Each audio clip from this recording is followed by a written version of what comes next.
les problèmes d'instrumentation et instrumenter ce type.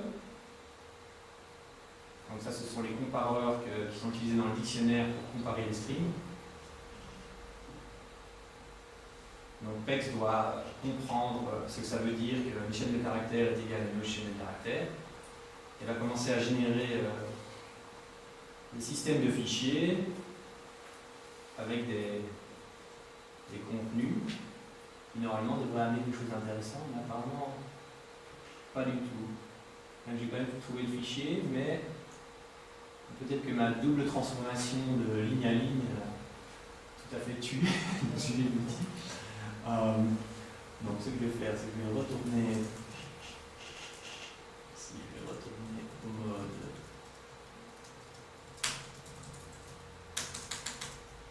un peu plus simple.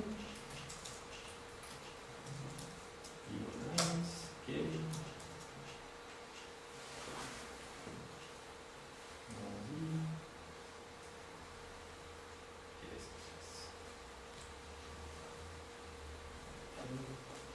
Alors je réexécute PEX.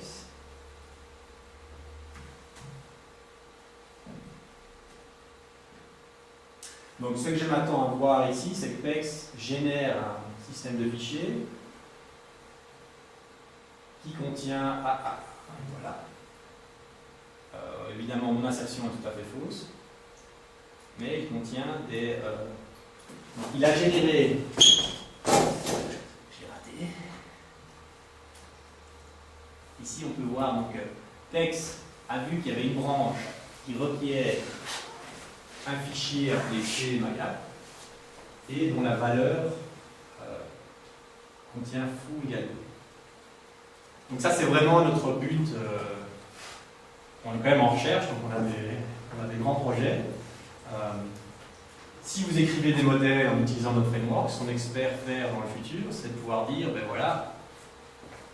voilà mon système, et j'aimerais bien que mon code marche pour un quelconque état du système. Est-ce que j'ai perdu tout le monde dans Et à quel niveau à quelle profondeur est-ce qu'il va s'arrêter? Parce que c'est très loin. Ce qu'on a fait par exemple, c'est qu'on a modélisé SharePoint au niveau SharePoint. Donc on a modélisé le niveau infrastructure de SharePoint et ça permet de construire au-dessus. Si vous utilisez par exemple le contexte dans SPNet, ce serait un bon endroit où construire le modèle. Toutes les dépendances, vous allez utiliser Mold, vous pouvez aussi utiliser cette technique pour les modéliser.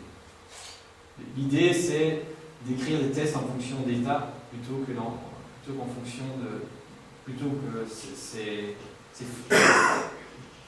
séquence de fonctions input, output, qui n'est pas très robuste. J'ai 6 minutes. Je vais continuer à faire des petits démos. Je vais vous montrer à quoi ça ressemble un SharePoint, qui est un exemple un peu plus gros, ou alors je peux... La mise en place de PEX, c'est juste DLL lié à son projet, ou il y a tout un framework installé? Donc on a un installateur qu'il faut exécuter. Ce qui se passe, c'est qu'on a une DLL qui doit aller dans le GAC, absolument, et on a aussi un profilateur, un profiler qui doit être enregistré, parce qu'en fait c'est un composant com. Donc il y a quelques entrées dans le registre qui doivent arriver. Donc disons le message, vous devez exécuter l'installateur. Une fois que l'installateur est exécuté, PEX tourne pas sans problème. On a aussi une ligne de commande qui permet d'intégrer PEX dans votre automation sans problème. Tout ce qu'on fait ici de Visual Studio, on peut le faire disons la même chose et plus d'une ligne de commande. Donc je vais vous montrer ça. Je vais aller ici et je vais dire PEX readToValue test. Alors notre ligne de commande va exécuter chaque test paramétrisé. Donc ici on va exécuter par rapport à Node.4 x86. À la fin de cette exécution, on génère un gros fichier HTML, ou ça génère un fichier XML qui permet d'analyser les données de plusieurs manières. C'est l'outil principal qu'on utilise pour nous utiliser PEX. Donc, donc vous pouvez annuler l'annuler au mauvais moment. Okay. Alors ce qui est intéressant dans le petit outil, c'est qu'on génère aussi tout un rapport de couverture de code dans le fichier. Donc je vais attendre que celui-ci finisse et alors je vais passer sur CTRL-C. Donc on appuie sur CTRL-C, on annule l'exécution, on génère quand même le rapport. Le rapport est plein de chiffres dans tous les sens, mais en gros vous avez les statistiques globales de l'exécution, donc 3 explorations, vous avez des tests paramétrisés, 30 tests générés, 22 tests qui ont échoué. Vous pouvez aller driller dans chaque classe de test et vous donne par test paramétrisé la table de données qu'on voit dans Visual Studio. Aussi un log détaillé de tout ce qui s'est passé. Donc, par exemple, quand on détecte un test, on vous donne aussi un stack qui vous permet de voir précisément à quelle ligne ça a sauté. Et alors, ce qui est très intéressant, c'est qu'on vous donne une couverture par test. Donc là, vous pouvez avoir les données dans combien de blocs vous avez couverts dans chaque fonction, ou alors si vous avez des symboles et des sources, vous pouvez aller voir la couverture de code effectuée par cette méthode. Donc quand vous n'atteignez pas 100% et que vous posez des questions, vous pouvez utiliser ces rapports pour aller, ou alors simplement sans avoir à exécuter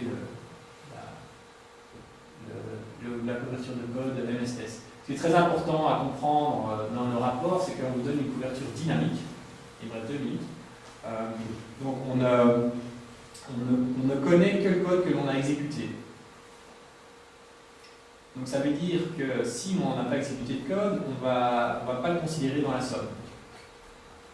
Donc si votre test, disons que vous avez 1 million de types dans votre assembly, mais vous ne en testez qu'une, et que vous testez toutes les méthodes de ce type-là, vous aurez 100% de couverture de code, bien qu'en réalité, vous avez pas mal de code qui est mort. Si vous voulez des chiffres officiels de couverture de code, il faut utiliser les outils officiels qui sont Visual Studio.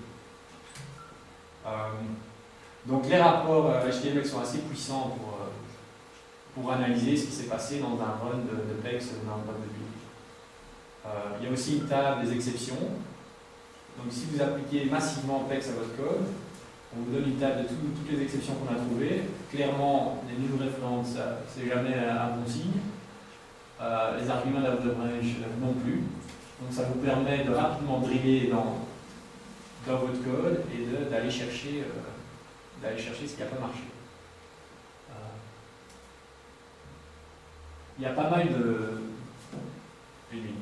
de moyens d'utiliser PEX. Donc, je n'ai pas du tout parlé de l'approche TDD et PEX, mais c'est tout à fait possible. Donc, TDD et PEX, c'est très simple. Quand vous écrivez votre test, vous l'écrivez paramétrisé. Et vous appliquez PEX dessus. PEX va générer une suite de tests.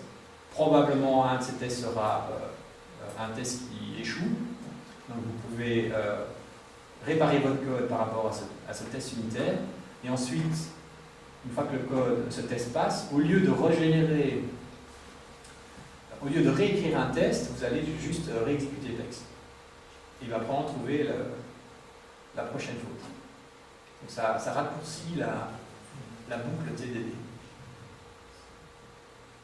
Et Est-ce qu'il y aura des directives pour dire à PEX, bon, bah,